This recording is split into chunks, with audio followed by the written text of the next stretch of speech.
Hello, Erica here, and today I'm going to tell you about my favorite short story collections.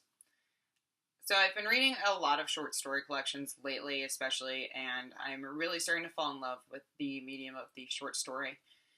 And so I picked out a few of the standouts for me over the last couple of years and would like to share them with you. I think that any of these would be a great place to start if you are interested in starting to read short story collections but aren't really sure where to go.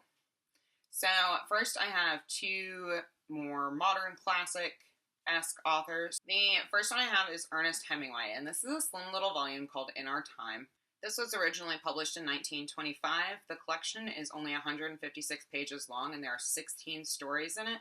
So as you can imagine, those stories are not very long at all.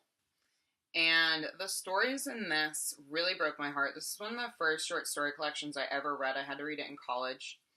And it's just a small volume. Of course, Hemingway wrote a gazillion short stories, and I eventually would like to read them all, but haven't gotten there yet.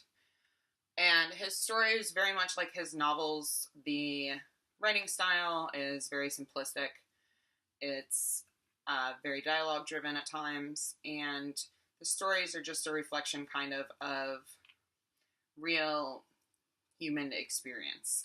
A lot of times that is a white male human experience, but, you know, that's Hemingway for you. So I do recommend that you pick this up, and also in other notes, this would be a great place to just start familiarizing yourself with Hemingway's prose style and his work. Next, I have perhaps my favorite short story author. This is, of course, Flannery O'Connor's Complete Stories. Flannery O'Connor was a Southern Gothic writer who wrote mainly in the short story form, and this is amazing. Her stories, each one of them is like a punch to the gut. She explores morality, she explores the Southern way of life in the early 1900s, she explores race relations. A lot of her characters are societal outcasts. A lot of them are just mean people. And this collection, there is nothing like Flannery O'Connor yet that I've found. Of course, this is huge, so if you're interested in just dabbling in Flannery O'Connor, I recommend starting with her collection, A Good Man is Hard to Find.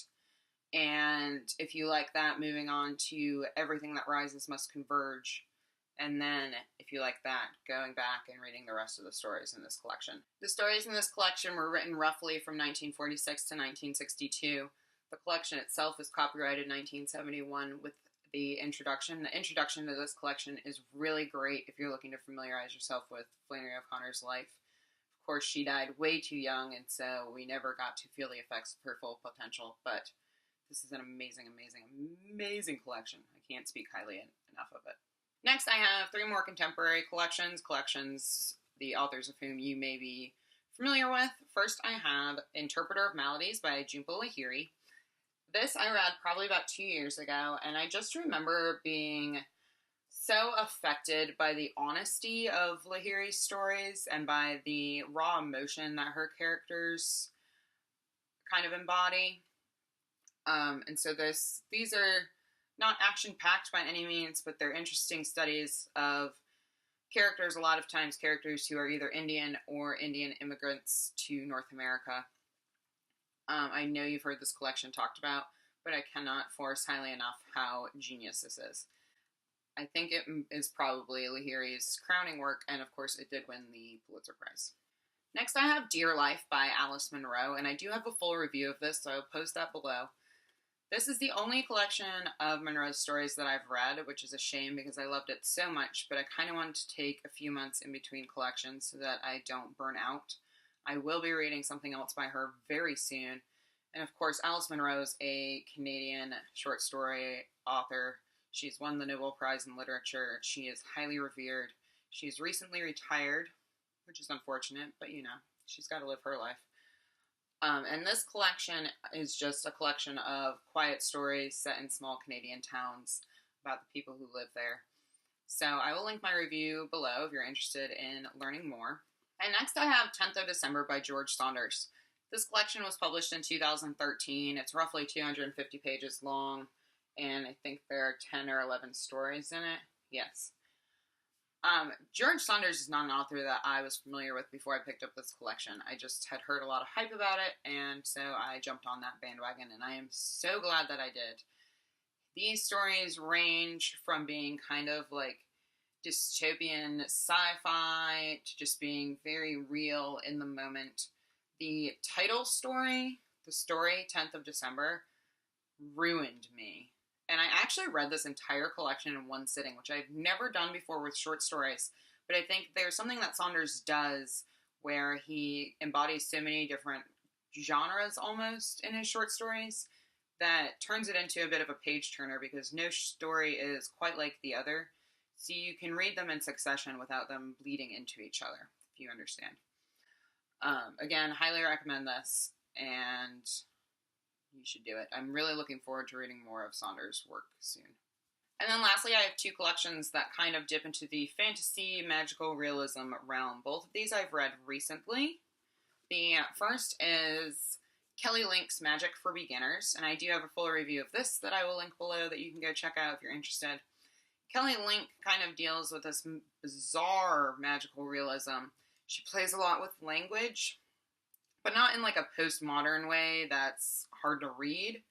But she inserts like foreign languages and just plays a lot with how her characters utilize and interpret language.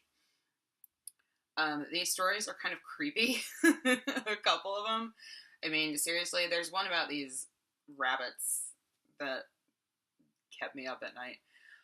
But they're really unique. I think Kelly Link is a very unique voice in the world of short story authors right now.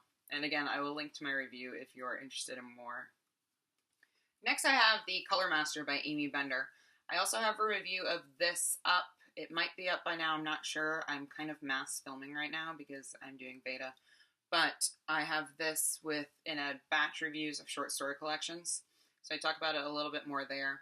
This was published in 2012 or 2013. I should know. 2013. It's about 240 pages long, and there are 15 stories in it.